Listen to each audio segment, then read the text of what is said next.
Bonjour à tous. À une semaine des fêtes de fin d'année, Mutation constate que Paul Biya joue au Père Noël sur le théâtre de la crise anglophone.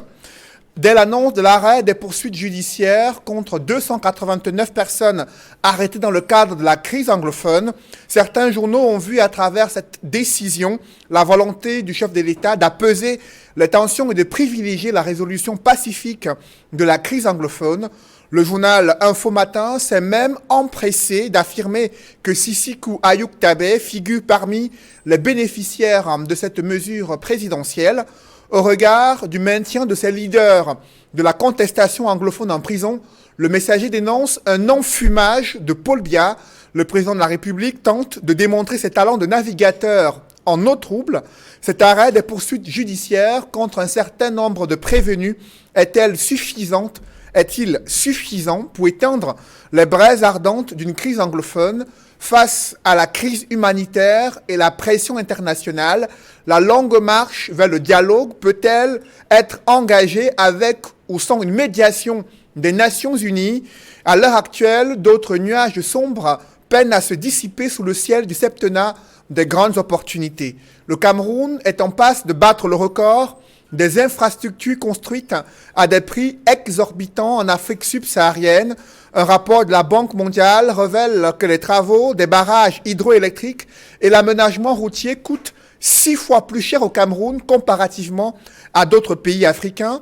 Du coup, la presse dénonce des surfacturations nées de la corruption et des dysfonctionnements dans l'élaboration et la conception des projets structurants, alors que ce schéma pourrait expliquer ce scandale d'État décrié durant la CAN 2019 qui a été retiré au Cameroun. Le président de la République n'a pas pris jusqu'ici une décision sur cet épineux problème. En lieu et place d'un nouveau gouvernement, le président de la République a choisi de pouvoir balayer le top management ayant déjà cumulé une quinzaine d'années d'expérience à la tête des entreprises publiques. Du coup, la question du choix des hommes, leur profil et leurs compétences à la tête des structures publiques se pose avec acuité. Cette question a provoqué, selon Mutation, un foutoir électoral durant l'Assemblée générale élective à la Fédération camerounaise de football et Cameroun Tribune qui a présenté à sa une le nouveau président Seydou Mbombo Njoya, élu à la majorité écrasante et engagé dans la réconciliation de la famille du football camerounais. Mesdames, Messieurs, ces sujets brûlants d'actualité constituent l'ossature de droit de réponse. Bienvenue dans cette émission où le choc des idées fait jaillir la lumière des analyses effectuées sur ce plateau par les experts de haut vol. Et pour cette nouvelle édition de droit de réponse, je reçois sur ce plateau Faustin Ndjikam. Bonjour. Bonjour Cédric et bonjour à tous les panélistes. Je suis heureux de retrouver sur ce plateau mon ami Smith, que je n'ai pas vu depuis un moment. Je salue aussi les millions de téléspectateurs à travers le monde qui nous regardent en ce moment. Je précise que vous êtes le directeur de publication du journal Tribune d'Afrique. Tout à fait. Maître, merci d'être avec nous ce dimanche. Également présent sur ce plateau, Elie Smith. Bonjour. Bonjour Cédric, c'est un plaisir de m'avoir invité une fois de plus. Et je suis aussi content de me retrouver sur ce plateau avec Ndjikam ce matin. Je précise que vous êtes journaliste spécialiste des questions de sécurité. Vous êtes désormais le porte-parole de la All Anglophone Conference qui devait se tenir il y a quelques semaines du côté de Buea. Nous en parlerons dans cette émission. Également présent ce dimanche avec nous, Serge Sera. Bonjour. Bonjour et bonjour aux millions de téléspectateurs. Vous êtes analyste politique, spécialiste des questions d'histoire également et militant à l'Union des populations du Cameroun. Quatrième panéliste ce dimanche, il est éditorialiste et consultant sur droit de réponse. Edmond Kambia. Bonjour Edmond. Bonjour Monsieur Noufélé. Je salue tous les copanélistes et je salue particulièrement tous ceux qui nous regardent et nous écoutent en ce moment. Je précise qu'une invitation a été adressée à Maître Julius Achou, avocat au barreau du Cameroun et militant du Rassemblement démocratique du peuple camerounais qui jusqu'ici ne s'est pas signalé. Messieurs, entrons dans le vif du sujet. Faustin Ndjikam, avec cette décision du chef de l'État qui a fait la une des journaux, l'arrêt des poursuites judiciaires contre 289 personnes arrêtées dans le cadre de la crise anglophone. Comment la presse a-t-elle traité cette information ? La presse l'a bien traité, encore que le chef de l'État est resté fidèle à sa logique. Vous savez très bien qu'au départ de cette crise, le président de la République avait mis sur pied une équipe gouvernementale conduite par le Premier ministre en personne pour pouvoir aller rencontrer nos frères et sœurs du Nord-Ouest et du Sud-Ouest. Toutes les 2 missions avaient échoué en son époque, mais il ne s'est pas arrêté là. Il a continué pas des négociations, mais il a continué à œuvrer pour la paix et la stabilité de ces 2 régions du pays en préservant l'autorité de l'État. Et puis, lorsqu'il a créé la commission de désarmement, d'immobilisation et de réintégration, on ne le voyait pas venir. Maintenant, on est sûr que quelque chose va être fait parce que ce qu'il a fait en libérant les 289 prisonniers, c'est ce que nous demandions depuis. Parce que ça rentre aussi dans le cadre de l'apaisement et du dialogue qu'il faudrait initier pour pouvoir amener plus de paix dans ces 2 parties du pays. Sachez que chaque fois qu'une partie du territoire camerounais est touchée, de cette manière-là, c'est tout le Cameroun qui est touché. J'aurais souhaité que le président de la République continue cette œuvre d'apaisement et de libération de ces prisonniers avec ceux de Boko Haram. Souvenez-vous que dans le processus de création de la commission de désarmement et de réintégration, il y a un centre à Mora qui concerne les ex-combattants de Boko Haram. On s'attend aussi à ce que le président de la République puisse faire libérer ces ex-combattants qui, pour la plupart, sont des Camerounais qui se retrouvent dans les prisons du Septentrion. Donc, je crois que si cela est fait, maintenant, la commission qu'il a mise sur pied peut se mettre en œuvre et on va commencer à voir le bout du tunnel. J'ai encore en mémoire ces belles images du sous-préfet de Moundemba, accompagné d'une dame, pasteur, et du commandant du 22e bataillon d'infanterie et de la marine, qui ont fait le tour de l'arrondissement pour apporter aux populations de ce coin du pays l'offre de paix. Et un des généraux, entre guillemets, de ces sécessionnistes est sorti spontanément de la broussaille avec quelques-uns de ces éléments, a pris le micro des mains du sous-préfet de Moundemba et a dit que désormais, lui aussi, il lèvera pour que ces collaborateurs qui sont à l'intérieur de la broussaille sortent et puis qu'ils puissent se rendre à Moundemba pour pouvoir... Et l'annonce de cet arrêt des poursuites judiciaires effectuées par le chef de l'État a laissé entrevoir quelques curiosités. Edmond Kambia, la nouvelle expression qui note que la mesure présidentielle jette le trouble sur le terme délit et crime qui a permis de dissocier un certain nombre de bénéficiaires de cette mesure présidentielle. Effectivement, M. Noufele, vous faites bien de le souligner. Dans le texte, en tout cas le communiqué qui a été rendu public, signé par le secrétaire général de la présidence de la République, qui revient sur la décision prise par le chef de l'État, on note bien qu'il s'agit des personnes arrêtées pour des délits commis dans le cadre de la crise anglophone, dont les affaires sont pendantes devant les tribunaux militaires. Nulle part, on ne parle de crime. Or, nous pensons que dans le cadre d'un réel apaisement, il lui était judicieux d'associer non seulement ceux qui sont arrêtés dans le cas des délits, mais aussi ceux qui sont arrêtés dans le cas des crimes.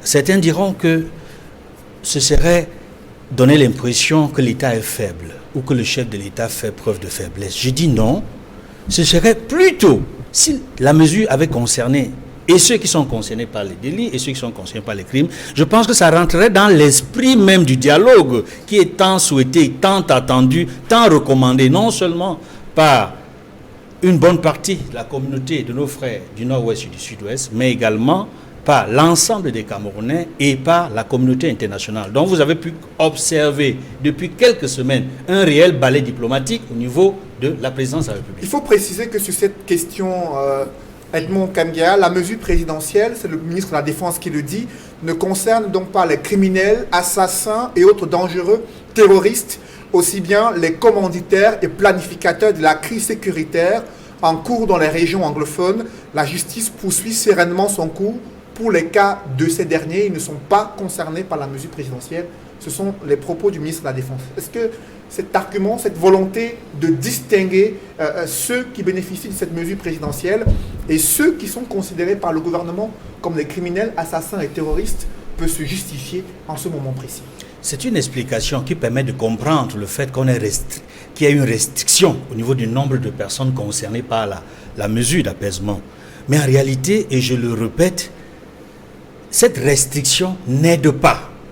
Cette restriction ne facilite pas le dialogue qui est attendu. Parce que dans le cas d'un réel apaisement, il lui fallu élargir, n'est-ce pas, le champ des personnes concernées par la mesure d'apaisement. Voyez-vous, il y a eu une mesure presque similaire il y a un an, en août 2017. Le chef de l'État permettait de libérer concrètement une 60aine de personnes, selon les chiffres que l'on a du ministère de la Défense. C'était la mesure qui a permis, entre autres, de permettre... C'était un arrêt de poursuite, il faut le rappeler. C'était déjà un arrêt de poursuite il y a un an. C'est cette mesure qui a permis de voir Paul Aya Biné libéré, ainsi que Barista Abao Congo, Neba Fontem et bien d'autres personnes. En tout cas, c'était les têtes d'affiche de cette première sortie-là, de ceux qui sont partis, de ceux qui ont été libérés il y a un an. Cette fois-ci, on s'attendait à ce qu'une mesure plus importante, plus significative soit prise par le chef de l'État. Malheureusement, c'est une mesure encore à tête chercheuse. Parce que les principaux leaders qui sont là aujourd'hui, interpellés, dont les affaires sont pendantes, entre autres pour crimes, devant les tribunaux militaires, ne sont pas du tout concernés par cette mesure. Et la question que je me pose, est-ce que le chef de l'État voudrait réellement qu'il y ait un apaisement, qu'il y ait une résolution pacifique de la crise? C'est une question que beaucoup de citoyens se posent aujourd'hui. Et le secrétaire général de la présidence de la République a répondu. Il estime dans son communiqué qui annonce l'arrêt des poursuites judiciaires que la décision présidentielle démontre la volonté de Paul Biya de permettre aux jeunes Camerounais des régions anglophones de renoncer à la violence et de revenir dans le droit chemin pour participer à la construction de la grande œuvre nationale. Serge Sor, est-ce que cette décision du président de la République de procéder à l'arrêt des poursuites judiciaires à l'encontre de 289 personnes démontre sa volonté à vouloir résoudre de façon pacifique cette crise anglophone? De mon point de vue, il faudrait qu'on fasse très attention à la confusion et à la diversion. Le problème de la sécession, qui est en train de devenir un problème de guerre civile, ne peut pas être résolu tant qu'on n'a pas décidé de poser clairement les questions qui fâchent sur la table. Et je suis profondément déçu, déjà comme citoyen et patriote, que le chef d'État fasse comme si des Camerounais honnêtes, objectifs, n'avaient pas, avant même que la crise ne commence, évoqué le cas de cette menace en disant « faisons attention ». Je me souviens plusieurs fois sur des plateaux, des camarades de l'UPC et d'autres partis, des citoyens de la société civile ont dit que la plus grosse menace qui pesait sur le Cameroun, c'était l'implosion sociale. J'ai l'impression que certains qui sont même avec lui étaient des organisateurs en sous-main de cette crise et ils ne veulent pas la résoudre. Pourquoi? Quand un pays comme le nôtre fait ce qui vient d'être fait, une élection présidentielle, il y a un processus presque indispensable. On fait un remaniement gouvernemental, on donne des orientations et on commence à faire des exécutions. Or, ce qui se passe, c'est qu'on a créé une petite cacophonie. Vous avez vu, dès qu'on nous a retiré la canne, ça court de partout, on menace qu'on va mettre des gens en prison. Après, le président de la République sort un DDR quand les gens demandent un dialogue national inclusif.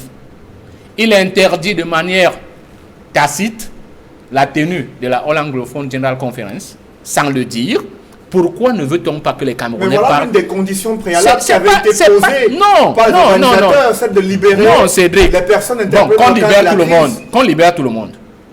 Avez-vous déjà vu, dans le cadre d'une négociation entre deux parties en conflit, on négocie comme ça de manière unilatérale et qu'on vous dise qu'un général est sorti pour dire qu'à partir de lundi, lui aussi va déposer les armes, vous avez déjà vu ça où? Ça signifie deux choses. Soit ce que je suis en train de dire, qu'il y a des faucons à l'intérieur du gouvernement qui animent cette guerre de l'intérieur, soit alors ceux qui nous gouvernent n'ont pas la pleine maîtrise de ce qui se passe. Quand deux parties en conflit négocient et qu'on veut souvent même libérer les prisonniers, eh bien on s'assoit autour d'une table, parce que ceux qui sont libérés sont-ils vraiment des combattants sécessionnistes? Vous êtes sûr qu'ils sont des combattants sécessionnistes? Ceux qui sont libérés sont-ils susceptibles de devenir les porte-parole de cette cause, de cette partie de la cause? Parce qu'il y a d'autres. Moi, je vous ai dit, on a présenté une réflexion commune ici, le projet Cameroun.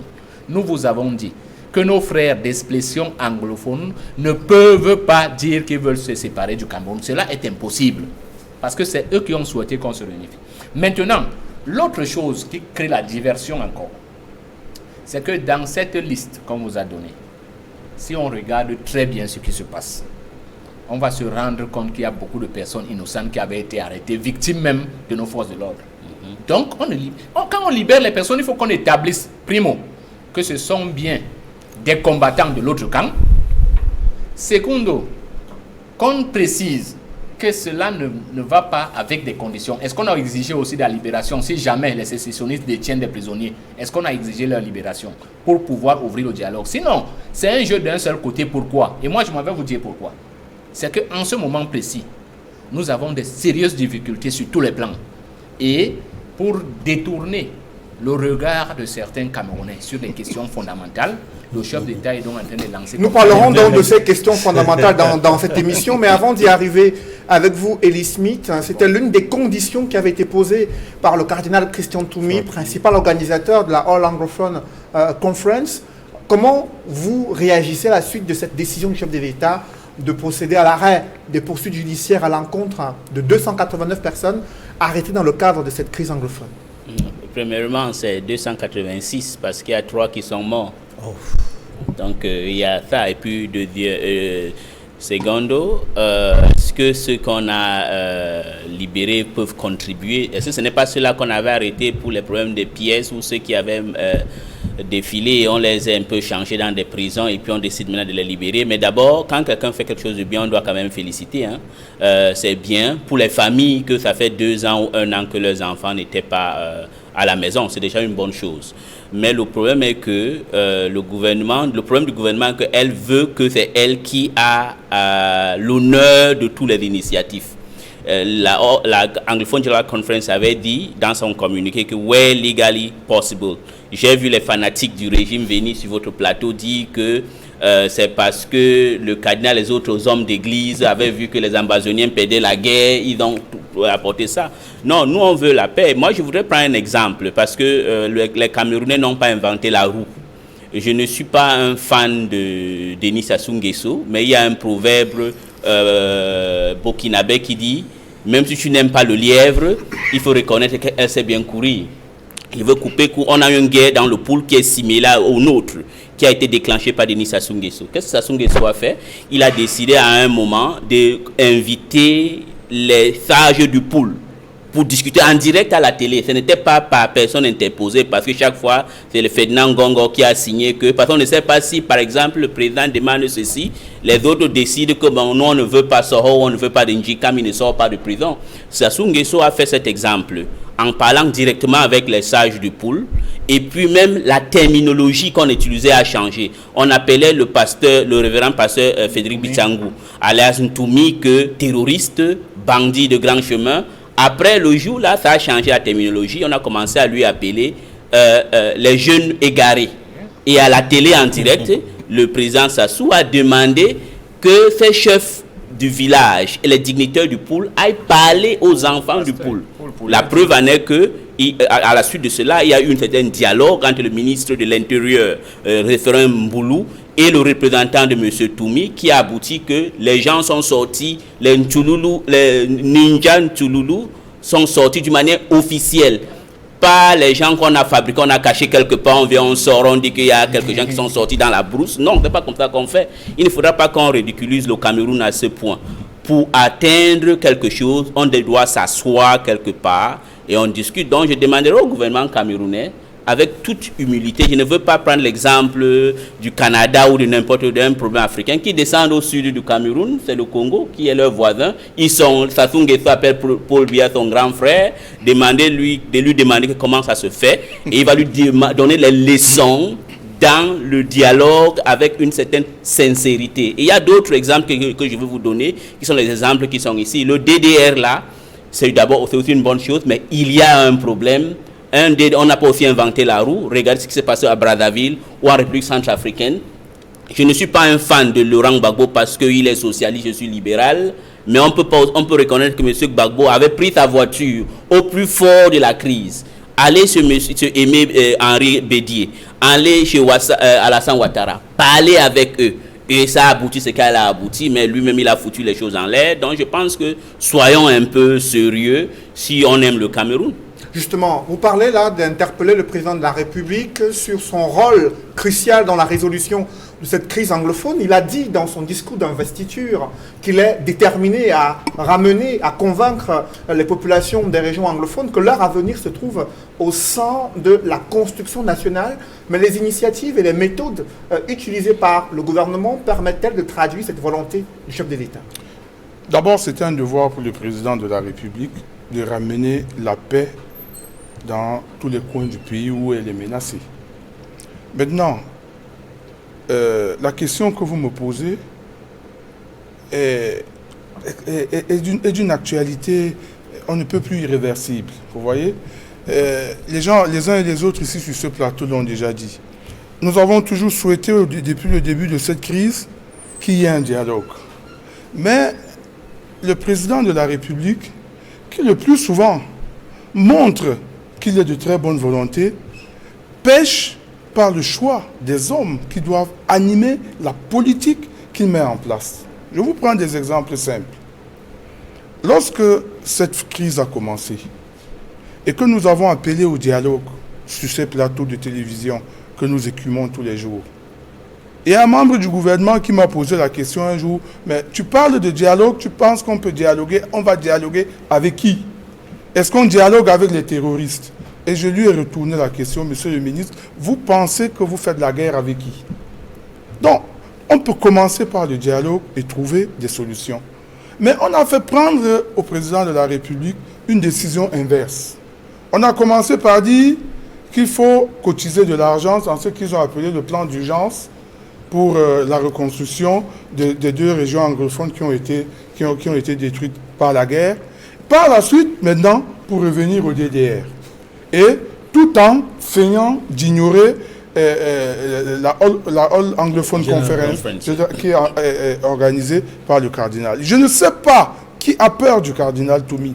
Je ne sais pas pourquoi est-ce que le gouvernement n'appuierait pas cette initiative du cardinal Toumi et de tous ceux qui l'entourent pour qu'il y ait véritablement un débat autour de la question anglophone, un dialogue entre frères et sœurs du sud-ouest et du nord-ouest avec tous les autres Camerounais. Je ne sais pas ce qui bloque. J'ai l'impression, comme disait Soyo tout à l'heure, qu'il y a dans le gouvernement certaines personnes qui trouvent normal que cette guerre se poursuive. Peut-être qu'ils y tirent quelques avantages. Parce que je ne comprends pas qu'à chaque fois qu'une initiative comme celle de la libération est mise en place, on trouve toujours le moyen de faire quelque chose où il puisse y avoir des blocages.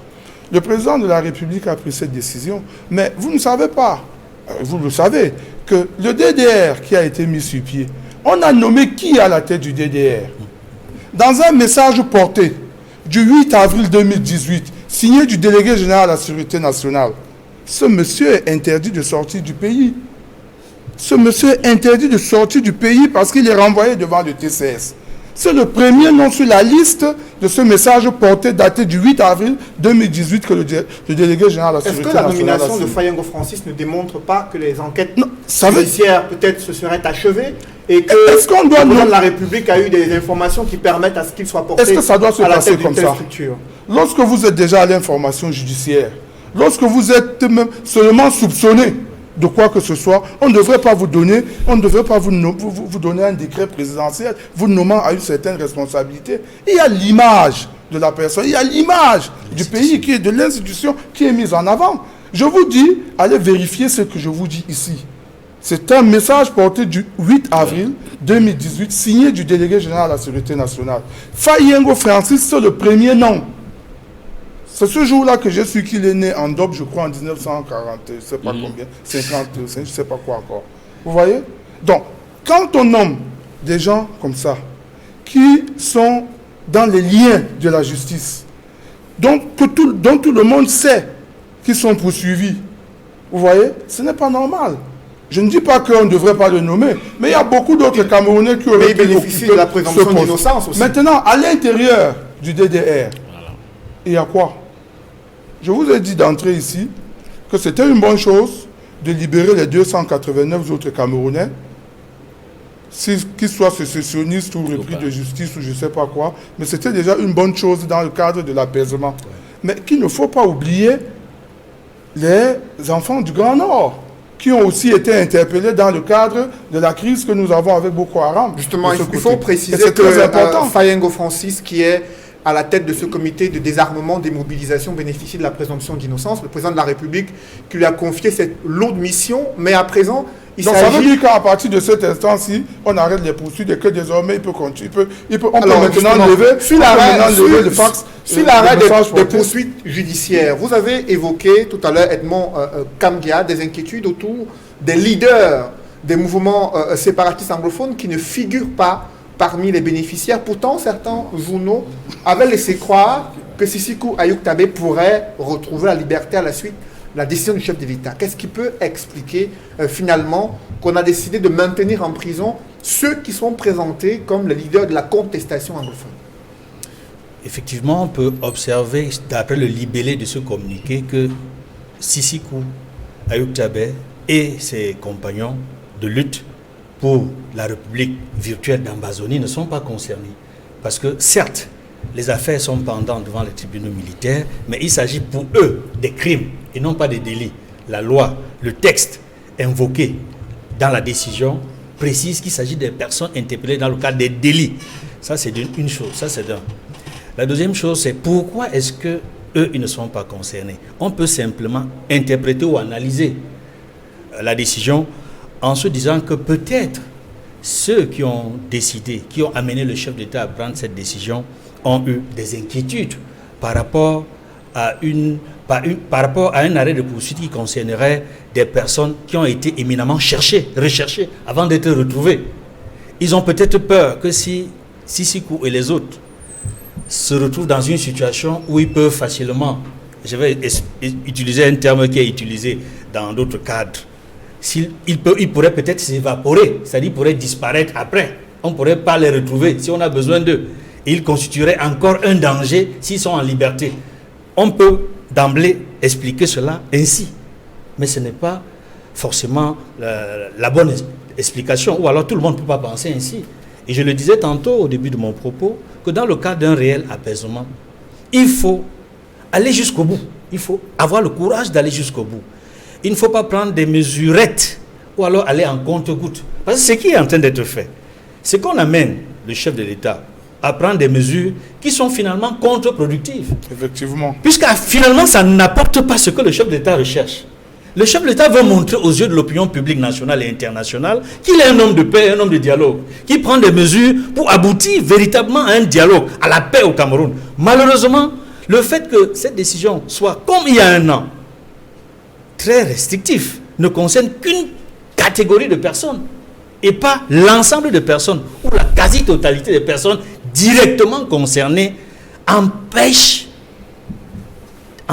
la décision d'atteindre les objectifs escomptés. Vous parlez d'une démonstration du chef de l'État, elle intervient dans un contexte particulier, et la nouvelle expression l'a souligné, une pression internationale observée autour du pouvoir de Yaoundé concernant la crise anglophone. Quelle est la nature de cette pression internationale sur le Cameroun? On ne peut pas le nier. La pression internationale est forte sur le Cameroun depuis un certain nombre de mois, si ce n'est de semaines. Rentrons dans les faits. Depuis quelques jours, alors depuis quelques semaines, on a assisté à un véritable ballet diplomatique ici à Yaoundé, au Cameroun.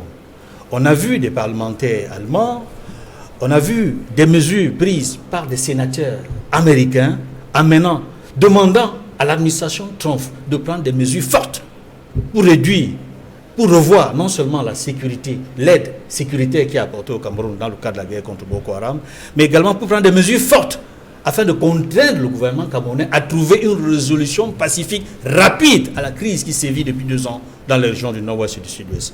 On a vu également, il y a quelques jours, l'ambassadeur de France être reçu en audience par le chef de l'État pendant pratiquement 3 heures de temps. Il faut s'imaginer qu'il ne s'agit pas, c'est pas seulement des questions bilatérales entre la France et le Cameroun, il s'agissait également des questions internes à la gouvernance du Cameroun, qui nuiraient également aux investissements des pays amis au Cameroun. Vous savez, les pays amis, c'est vrai, les États ne recherchent que leurs intérêts, mais pour que les intérêts aient un sens, il faudrait que le pays dans lequel les intérêts qu'on recherche soient en paix. Parce qu'il n'y a pas de développement sans la paix.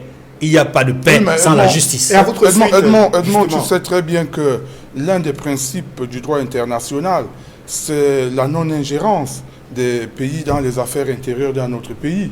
Je crois que le Cameroun a encore des ressources humaines pour pouvoir trouver des solutions aux crises, aux différentes crises dont il est l'objet. Mais cependant, il y a ce contexte particulier à votre suite. Permettez d'abord à Serge Soro de pouvoir s'exprimer sur ce contexte de pression internationale qui vient d'être décrit par Edmond Kambia. Quelques jours avant la décision du chef de l'État portant arrêt des poursuites judiciaires, il y a eu 3 heures d'échange entre Paul Biya et l'ambassadeur de France au Cameroun. On a vu des parlementaires allemands qui sont arrivés à la suite des décisions du Parlement allemand qui a discuté la question de la crise anglophone. Et là, des sénateurs américains qui ne cessent de monter au créneau pour interpeller l'administration Trump à propos de la crise anglophone. Comment expliquer cette mobilisation internationale autour de cette crise anglophone? Il est très complexe de l'apprécier. Parce que quand on connaît le statut de nos pays vis-à-vis de ces institutions impérialistes qui nous exploitent, moi je suis très très dubitatif. Je ne pense pas qu'ils font une pression pour nuire au régime Biya. Je crois qu'ils veulent, entre guillemets, permettre à leur opinion publique, parce que n'oubliez pas que les questions qui touchent désormais à l'Afrique ne sont plus gérées comme dans l'ancienne France-Afrique. Donc ces questions, de plus en plus, sont portées à la connaissance des opinions publiques de ces pays. Et les délégations qui arrivent au Cameroun viennent faire de la cosmétique. Pourquoi je le dis? La crise qui sévit au nord-ouest et au sud-ouest est du fait de l'ONU. C'est l'ONU qui avait refusé d'aider le Cameroun à résoudre le problème objectivement. Et la chance que nous avons, c'est que ce qui se passe actuellement est exactement, Moutandi, similaire à ce qui se passait de 1955 à 1972. On avait une guerre d'indépendance, on a posé les conditions pour accéder à notre indépendance. Eh bien, la France, les États-Unis et tous les autres pays coloniaux ont décidé de faire autrement pour sauvegarder leurs intérêts. Effectivement. Actuellement, on est dans la même situation où la gestion de notre unité nationale a été mise en péril par le pillage organisé par ces pays. Certains Camerounais fatigués, parce que tout le monde dit tout le temps que les Camerounais, dans certains salons, on disait même que les Camerounais ne peuvent pas prendre des armes. Comme on dit ici que les Camerounais ne peuvent pas faire une révolution. On le dit souvent. Et à Yaoundé, ils le disent. Et malheureusement pour eux, dans la zone anglophone, il s'est trouvé des gens qui ont dit que même mal armés, on va vous montrer qu'on est mécontent. C'est aller jusqu'à devenir une sécession. Maintenant, il y a 2 approches. Le Cameroun ne peut pas faire une guerre contre son peuple. On n'a pas d'armée, on n'a pas d'armes. Qu'on laisse de faire croire aux gens que les pays africains ont des armées. Aucune armée n'a gagné contre sa population dans le monde. Aucune. Alors pourquoi nos armées tiennent? Parce que, 1, il faut sauvegarder les intérêts des États-Unis. Vous avez vu, dès que Boko Haram a commencé, on a envoyé les DIA sécuriser la ligne du pipeline. Dès que la guerre anglophone a commencé, ils ont hésité un peu. Après, ils ont objectivement dit qu'ils ne soutiennent pas cette cause. Parce que le golfe de Guinée, c'est un grand réservoir pétrolier. Maintenant, ce qu'il faut vous dire, c'est que notre chef commence à ressembler au roi léopard décadent. Leur problème, c'est qu'ils sont sur un échiquier pour préparer l'après-Biya.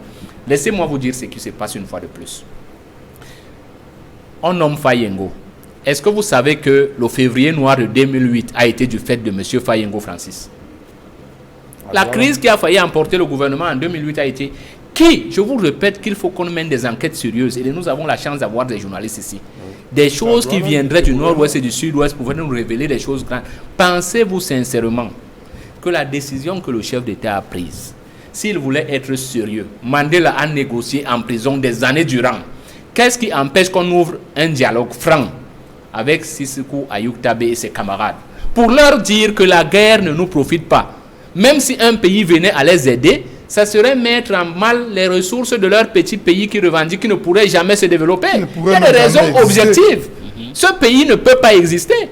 Il a dit qu'il n'est pas camerounais. Bon, on accepte, mais on lui dit, monsieur, comme tu n'es pas camerounais, eh bien, nous, on te garde en prison jusqu'au jour où tu reviendras à la raison. Maintenant, commence à nous donner tes arguments.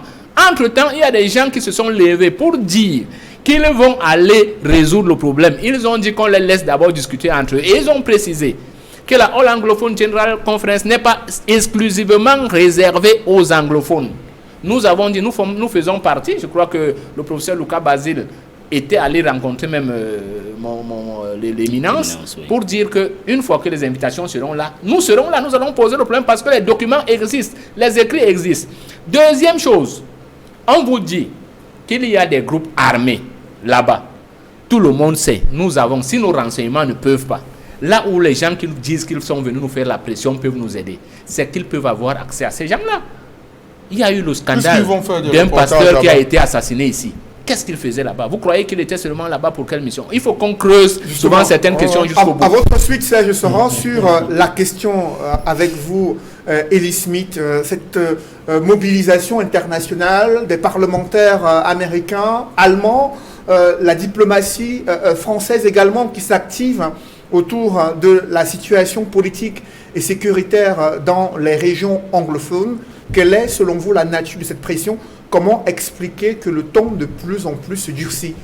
Le ton se durcit tout simplement parce qu'on voit qu'en face, les interlocuteurs, parce que tout ce pays-là où je partage l'avis de Soho et que la communauté internationale, les États-Unis, la France, la Grande-Bretagne soutiennent le régime Biya. Les gens peuvent dire ce qu'ils veulent dire, ils les soutiennent. Mais le problème est que leur poulain est en train de devenir comme un certain Mobutu ou Siad Barré. Donc, c'est ça le problème. Donc, on met la pression tout simplement parce que le Cameroun, c'est un pays important en Afrique de l'Ouest. S'il y a une désintégration au Cameroun, ça va affecter un très grand morceau qui est la plus grande économie africaine, qui est le Nigeria, en termes d'économie ou en termes de population, dont les États-Unis ne peuvent pas fermer les yeux et regarder que leur intérêt est mis à mal par quelqu'un qui est irresponsable ou les gens qui ne veulent pas. Voilà la raison pour laquelle cette pression s'accentue. Mais de l'autre problème est que je crois sincèrement, parce que Biya ne peut pas être un homme mauvais, je crois sincèrement qu'il veut faire quelque chose, mais il s'est laissé embrigader par beaucoup de groupes d'intérêt. C'est comme l'histoire de l'Anglophone General Conference. Je ne donnerai pas le nom. Le gouvernement avait quasiment accepté. Il y a un qui est venu dire que non. Et il y a même un député qui est venu sur votre plateau, j'oublie son nom, qui disait, une dame du RDPC, qui a débité ses énormités en disant qu'ils ont eu l'information qu'on va être à Boya et déclarer l'indépendance. Mais de grâce, c'est les gens qui ne connaissent pas Toumi ou qui ne connaissent pas le révérend Kifoba. On n'avait pas l'objectif de déclarer l'indépendance. Toumi a dit, et il est un homme de Dieu, il y a la doctrine sociale de l'Église. Vous ne pouvez pas être un chef de l'Église et les gens qui viennent prier chez vous sont en difficulté et vous fermez votre bouche. Donc je pense que ce qui se passe avec M. Biya, ce qui se passe avec tout le monde qui est resté longuement au pouvoir. Et chaque fois ici, je vous cite un livre magnifique que je lis chaque fois, c'est le livre de Honoré Ngbanda. Le problème est que dans un conflit, il y a ce qu'on appelle l'économie de ce conflit. Lisez, il y a un autre livre qui va bientôt sortir sur la guerre de Bakassi. Vous savez que le président Biya a eu des problèmes avec des propres militaires qui ne voulaient pas que la guerre de Bakassi s'arrête. Donc le livre va sortir, c'est pas moi qui n'invente rien, vous allez suivre. Même quand on avait dit qu'on a tué 20 militaires camerounais là, je vous mets à défi qui les avait tués. Donc c'est le problème avec ce conflit. Il y a des gens qui ne veulent pas que ça s'arrête, tout simplement parce qu'ils sont en train de... Ils trouvent leur intérêt. Et je vais mettre encore, même Ayouk Tabé. Le gouvernement a fait une erreur très grave d'arrêter M. Tabé. Et pour quelle raison vous pensez que c'est une erreur de la part du gouvernement? Je trouve que c'est grave parce que c'était quelqu'un de modéré, que c'était quelqu'un qu'on peut discuter avec, qui peut comprendre. Et la question que vous devez vous poser, la question, pourquoi se fait-il que un groupe de personnes, parce que nous à la Anglophone General Conference, moi je ne cache pas, tous les indépendantistes, moi je les connais, on discute avec eux. Et quand tu parles avec eux, tu sens qu'eux, ils veulent discuter. Mais le problème est que comme en face, au côté du gouvernement, c'est un business dont les gens ne veulent pas que ça s'arrête. Mais Biya aussi parce qu'il est fatigué. Est-ce que cette économie de la guerre aussi n'est pas profitable aux groupes armés qui sévissent également dans ces régions, avec des enlèvements des étudiants et des civils qui se multiplient? Oui, c'est profitable de côté. Pour les étudiants, laissons un peu ce côté. Mais je veux donner un exemple. Moi, je suis allé à Mouéli. J'ai vu un commandant de ADF, Ambazonian Defense Force, de Acho-Ayaba. Il commande ce village. Ils ont leurs tribunaux, ils ont leurs prisons. Mais il me dit, moi, bon, votre anglophone General Conference, nous on aime, mais si on vient là-bas, on va avoir quoi? Moi, chaque semaine, j'ai 300 000 francs. Parce que les gens qui vendent le cacao, ils les payent de l'argent pour prendre le cacao pour amener ici. Dernièrement, ils ont brûlé deux camions d'un monsieur, il n'avait pas donné son nom, et 16 de ses bus. Tout simplement parce qu'il y a un problème de business derrière. Donc ça veut dire que de deux côtés, les gens profitent, non pas seulement l'armée ou les ministres, même les indépendantistes. Mais c'est à M. Biya maintenant de se réveiller de son sommeil, à moins qu'il aime ça, de se réveiller et dire que je veux mettre fin à cela et faciliter la tâche. Qu'est-ce qui l'empêche de quitter un jour, aller voir M. John Frundi? Vous savez que John Frundi a eu un problème aujourd'hui parce que il est nationaliste, il aime le Cameroun. Il y a une frange de gens qui lui ont désavoué. Le voir, le discuter avec lui. Qu'est-ce qui l'empêche? Sa maison a été brûlée. Oui. Qu'est-ce qui l'empêche d'appeler le cardinal Toumi ou aller voir le cardinal Toumi et dire le cardinal Toumi devait lui donner des informations stratégiques qui va l'aider lui-même pour stabiliser le pays. Mon problème est ceci. J'ai toujours posé la question, est-ce que M. Biya veut devenir Mobutu, Siad Barre, ou un autre vulgaire dictateur de l'Afrique, où il veut sortir avec garder l'héritage qu'un monsieur lui a donné qui s'appelle Aïdjo. Donc c'est la question que je me pose. Cette guerre peut s'arrêter, mais c'est tout simplement parce qu'il y a beaucoup d'intérêts en jeu et ils ne veulent pas que ça s'arrête. Une longue marche vers le dialogue qui est de plus en plus hypothéqué par ces différents éléments dont vous venez de faire mention. Alors avec vous, Faustin Dikam, cette pression internationale peut-elle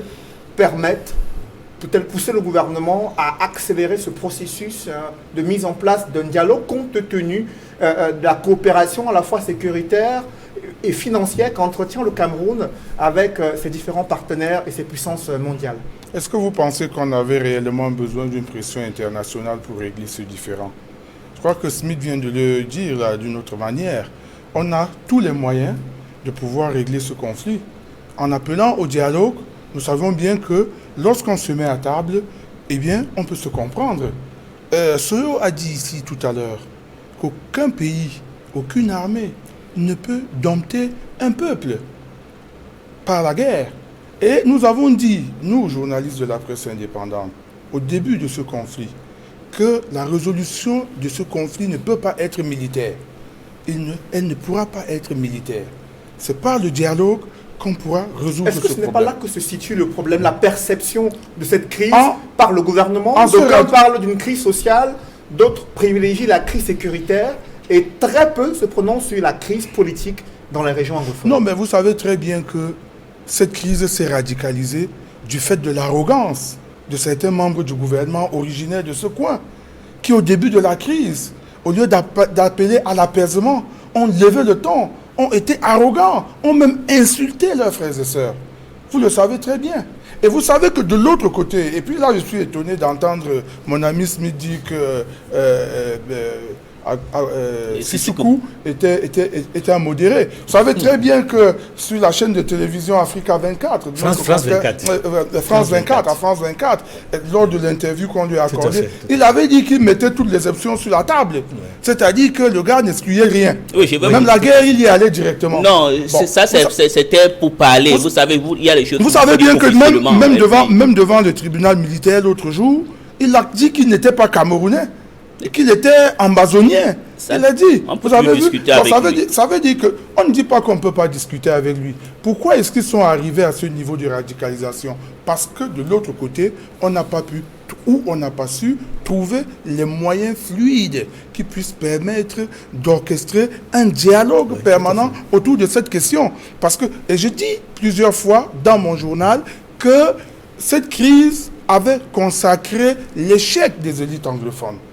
Parce qu'en réalité, dès le début de la crise, ce sont les élites anglophones qui auraient pu aider le gouvernement de la République à sortir de cette crise par la grande porte. Mais on a constaté que des gens, ceux même qui ont été choisis par le président de la République, d'aller commencer à dialoguer, à trouver des débuts de solutions à cette crise, étaient les plus impopulaires dans leur contrée d'origine. Nous les connaissons, on ne va pas les citer ici. Donc c'est pour vous dire que, je reviens à ce que je disais tout à l'heure, le président Biya est animé de très bonnes intentions.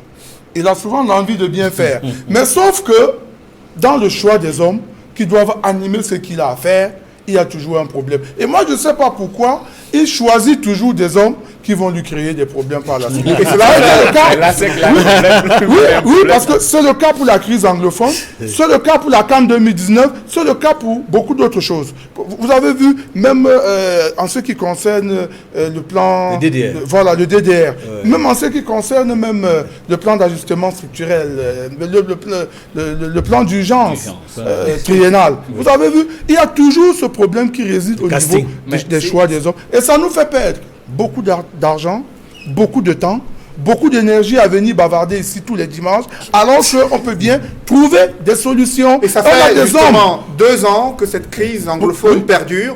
Et aujourd'hui, Edmond Kamgia, la question commence à être de plus en plus abordée au sein des différentes sessions ordinaires du Conseil de sécurité de l'ONU. L'ambassadeur des États-Unis à l'ONU qui a évoqué cette question précise concernant la crise anglophone, demandant à l'ONU de trouver des voies et moyens de pression sur le gouvernement camerounais. Comment analyser cette gradation dans la réaction de la communauté internationale et déjà l'ONU? Vous faites bien de le dire, M. Noufele. La réaction de la communauté internationale va de manière progressive. C'est-à-dire, depuis 2 ans pratiquement, la communauté internationale observe, fait des suggestions, conseille, et depuis quelques semaines, si ce n'est quelques jours, on observe parmi nos pays amis, qui sont pour la plupart membres permanents du Conseil de sécurité, il faut le dire. Avec le droit de veto. Avec le droit de veto au Conseil de sécurité. Je veux parler notamment de la France, de la Grande-Bretagne et des États-Unis, de Washington en particulier, qui accentue la pression depuis quelque temps, à travers notamment les membres de son congrès, qui font des interpellations fortes à l'administration américaine pour qu'elle agisse le plus rapidement possible pour amener le gouvernement du Cameroun à trouver rapidement une résolution pacifique à la crise. Il va sans dire que la pression qui monte ne va pas cesser de monter. Ça, c'est un. 2, non seulement elle ne va pas cesser de monter, il faut s'attendre à ce que le Conseil de sécurité puisse se réunir sur la question du Cameroun, notamment sur la crise dans les 2 régions du nord-ouest et du sud-ouest, qui durent depuis 2 ans et qui font des centaines de morts et plusieurs centaines de milliers de déplacés et plusieurs dizaines de milliers de réfugiés. Parce que le Conseil de sécurité, il ne faut pas croire qu'il y a eu un hasard, qu'il y a eu quelque chose d'hasardeux dans les décisions récentes qui ont été prises par le président de la République. En l'espace de 2 semaines, on a vu, il a pris 2 mesures fortes, même si elles ont des limites, ces mesures. La première mesure, c'était le 30 novembre dernier.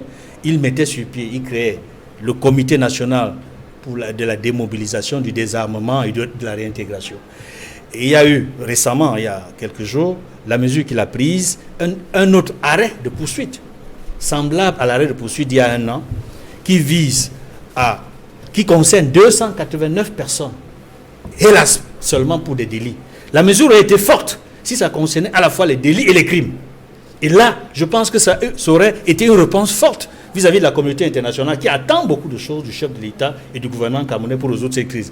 Je disais tantôt avant de chuter que si le Cameroun ne prend pas la pleine mesure de la pression qui lui est faite à l'international, très rapidement, vous verrez que la question, non seulement des droits de l'homme, de façon générale, elle est déjà préoccupante. Elle est déjà préoccupante au Cameroun, mais la crise anglophone sera sur la table du Conseil de sécurité. Et je peux vous dire que si une résolution est prise au terme d'une discussion au Conseil de sécurité des Nations Unies, très rapidement, on verra, peut-être début janvier, une accélération sur le terrain pour amener le gouvernement du Cameroun à résoudre la crise anglophone. Serge Soro, comment éviter cette ingérence de la communauté internationale pour contraindre le Cameroun à prendre un certain nombre de mesures concernant la crise anglophone. Que faut-il faire à présent pour résoudre ce problème et apaiser véritablement les tensions dans ces régions du nord-ouest et du sud-ouest?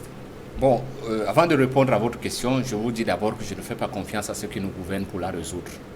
Parce que le logiciel qui les a formatés et qu'ils appliquent voudrait que les crises existent pour que leur gouvernement s'éternise.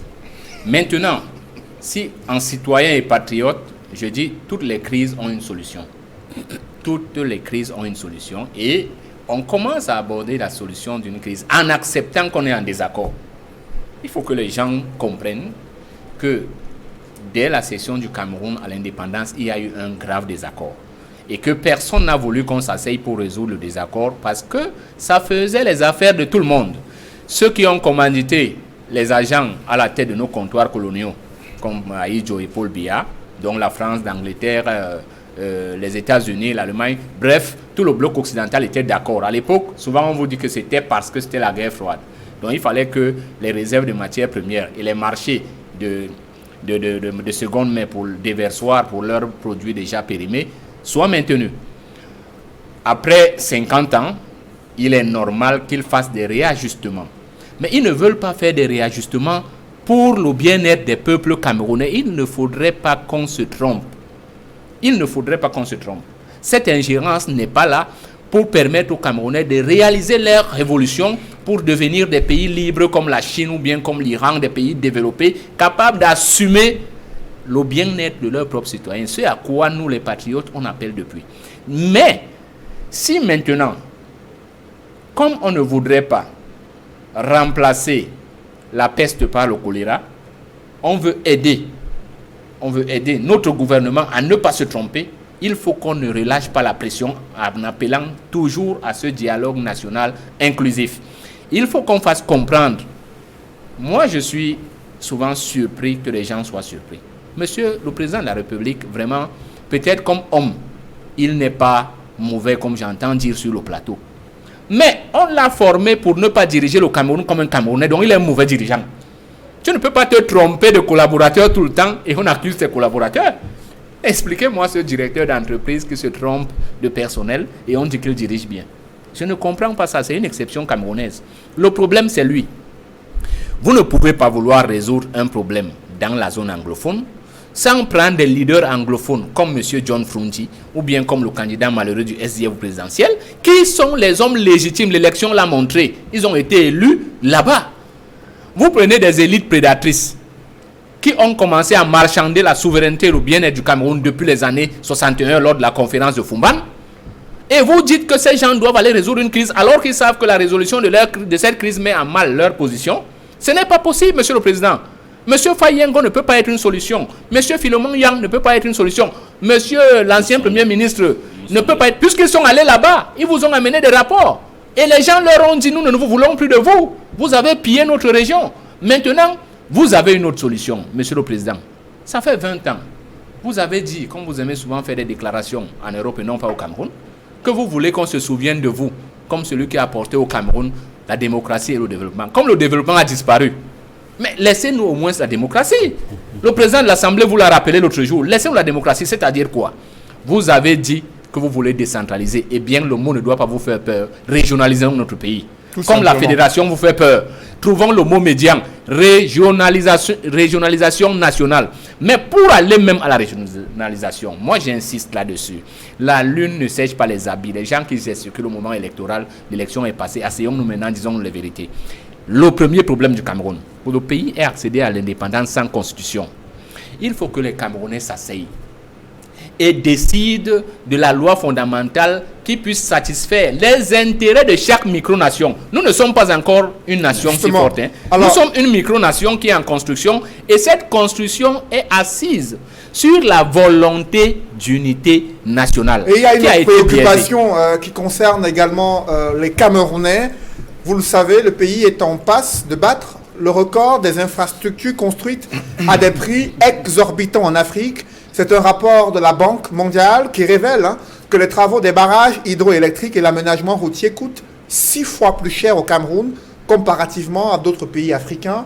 Edmond Kamga, sur ce rapport qui intervient au moment où le Cameroun a déjà d'énormes difficultés financières qui intervient au moment où il y a un scandale autour des marchés de la canne, et que la Banque mondiale vient à démontrer que les coûts de construction des barrages hydroélectriques au Cameroun sont 6 fois plus élevés que d'autres barrages construits dans des pays africains. Comment analysez-vous ce rapport de la Banque mondiale sur les dépenses publiques au Cameroun? Il faut dire que ce rapport vient à propos dans un contexte où on décrit sérieusement la malgouvernance au Cameroun. Ce rapport vient consolider tout ce qui est dit et développé, analysé par la société civile et par les partis de l'opposition concernant la gérance ou la gouvernance dans ce pays. Et c'est malheureux parce que nous sommes dans un contexte où on vient de nous retirer quelque chose qui nous était si cher, l'organisation de la CAN 2019. Et pour les mêmes raisons probablement, parce que il y a eu tellement de surfacturation, tellement de rétro-commission, où les chantiers coûtent plus cher. C'est-à-dire si on fait l'audit aujourd'hui, en attendant les résultats de cet audit, je peux vous assurer que les mêmes chantiers, dans les cannes qui sont déroulés dans les pays voisins, en Guinée équatoriale, au Gabon ou dans d'autres pays africains, on se rendrait compte que le rapport de la Banque mondiale ne fait que confirmer des choses que nous sommes censés déjà connaître. Et c'est regrettable parce que nous avons pris l'habitude, en tout cas le gouvernement camerounais a pris l'habitude d'estimer que quand un organisme étranger, quand une ONG internationale, quand les institutions de Bretton Woods, la Banque mondiale, le Fonds monétaire international nous font ce qu'ils appellent parfois des injonctions, c'est qu'ils ne tiennent pas compte de notre souveraineté. Mais voilà, quand la Banque mondiale nous donne des faits aussi criards sur des choses qui existent, puisque les barrages, certains sont en cours de réalisation, d'autres sont déjà achevés, et les coûts sont, comme ils l'ont dit, 6 fois supérieurs à d'autres barrages dans les pays voisins. C'est une interpellation forte qui permet aujourd'hui de dire qu'il y a certainement une réflexion à se faire. Est-ce que ceux qui nous dirigent veulent véritablement nous sortir du tunnel, du bout du tunnel? Je reprends là l'expression du chef de l'État qui estimait que nous sommes entrés dans un tunnel. Aujourd'hui, on ne sait plus si on est encore à l'entrée ou à la sortie. Est-ce que nous sommes enfin au bout du tunnel, ou alors cette confirmation-là nous montre qu'on n'est jamais sorti du tunnel? Est-ce que les enfants, nos petits-enfants vont passer leur temps à rembourser les dettes de nos dirigeants? Est-ce qu'on va rester là à traîner, à tourner en rond? Ça, c'est des questions qu'on peut se poser. La construction des infrastructures routières, l'aménagement routier, les barrages hydroélectriques qui coûtent 6 fois plus cher au Cameroun que dans le reste de l'Afrique. Faustin Dicam, vous êtes journaliste d'investigation, vous travaillez sur ces projets routiers et barrages qui sont construits depuis près de 4 ans, 5 ans, 6 ans, et dont les avenants sont à chaque fois accordés aux prestataires sans que les projets ne soient réalisés à la hauteur des attentes. Et voilà le rapport de la Banque mondiale qui vient éclabousser le Cameroun une fois de plus. Quand on est un Camerounais honnête, on ne devrait pas s'étonner des conclusions de ce rapport de la Banque mondiale. Edmond l'évoquait tout à l'heure. Le cas le plus récent, c'est celui du retrait de la CAN 2019 au Cameroun, pour les mêmes motifs. Souvenez-vous que le 3 octobre 2014, soit 10 jours après que l'organisation de la CAN 2019 ait été confiée au Cameroun, le président de la République, par décret, mettait sur pied le COCAN. Et ce COCAN impliquait 17 ministères.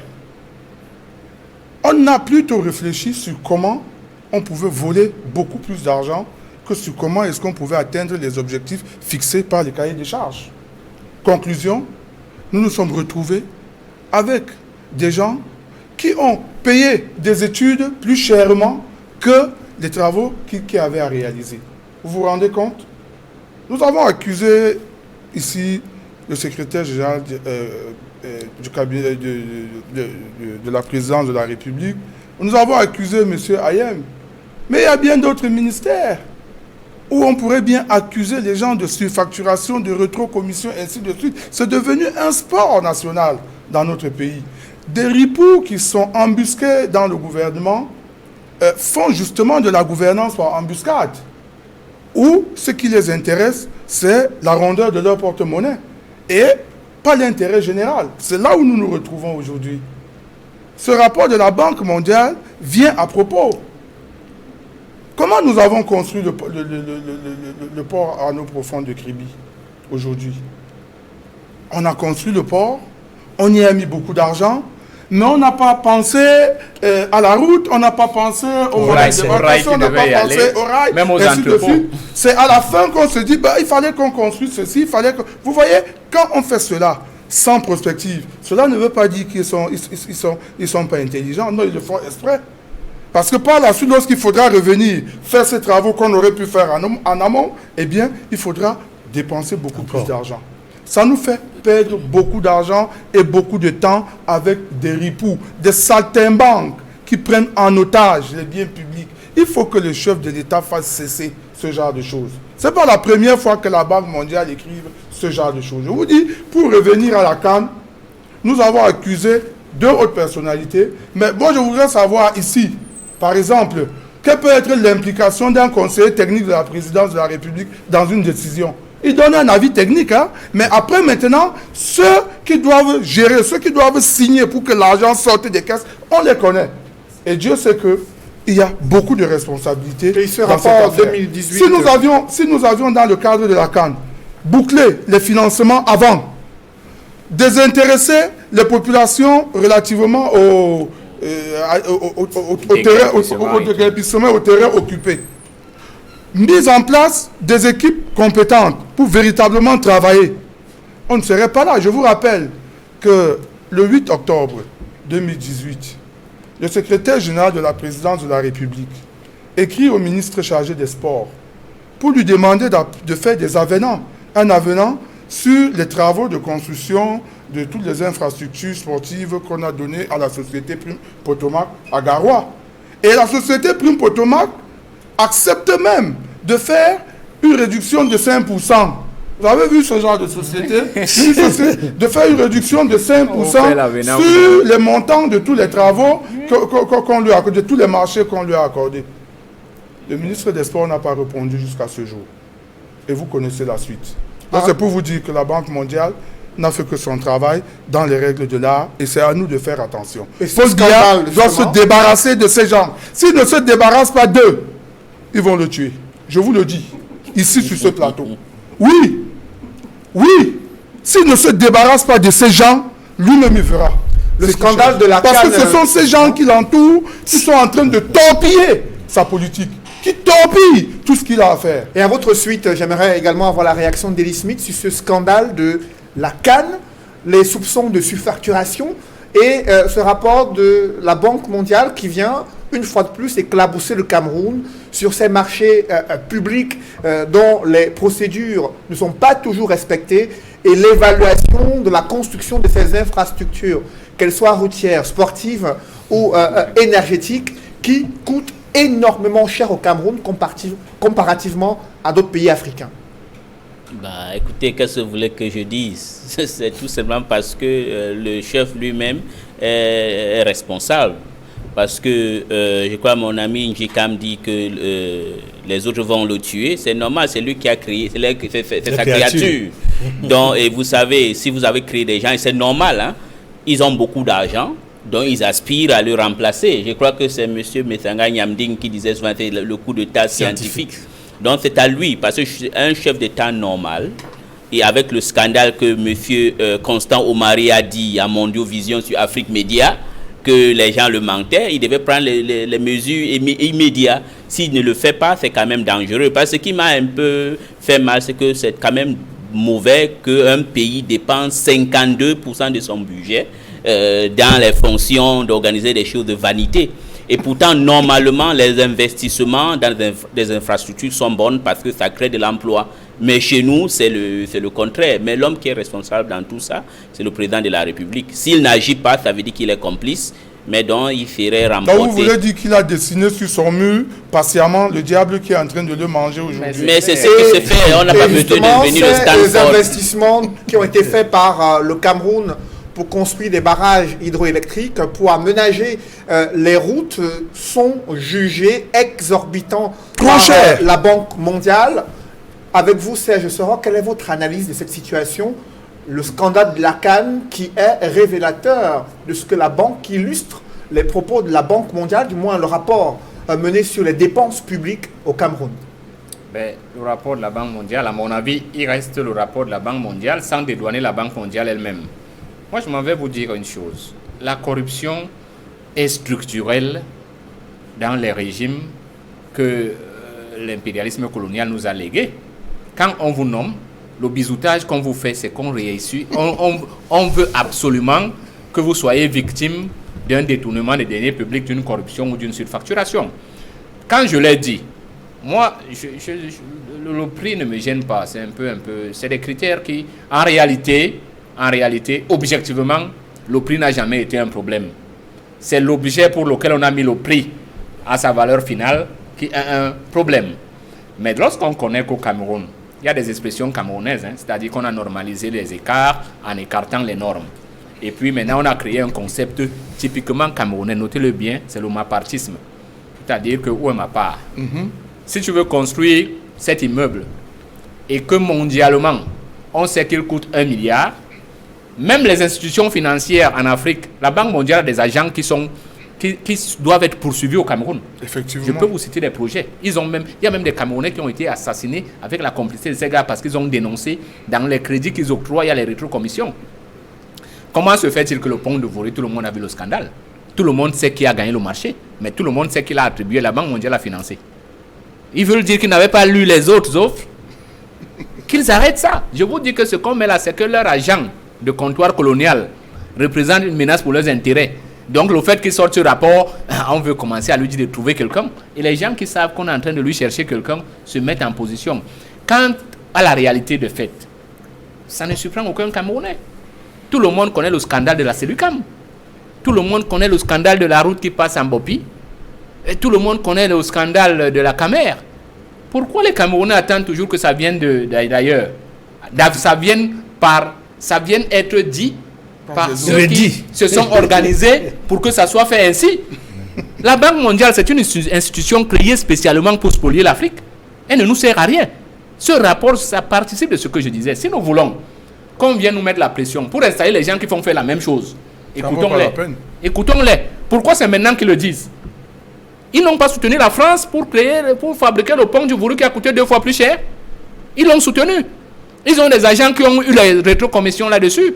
De grâce, je ne partage pas cette manière de faire, même si je dis qu'il faut arrêter la corruption au Cameroun. Mais ce n'est pas avec ceux-ci qu'on va les arrêter. Je suis désolé.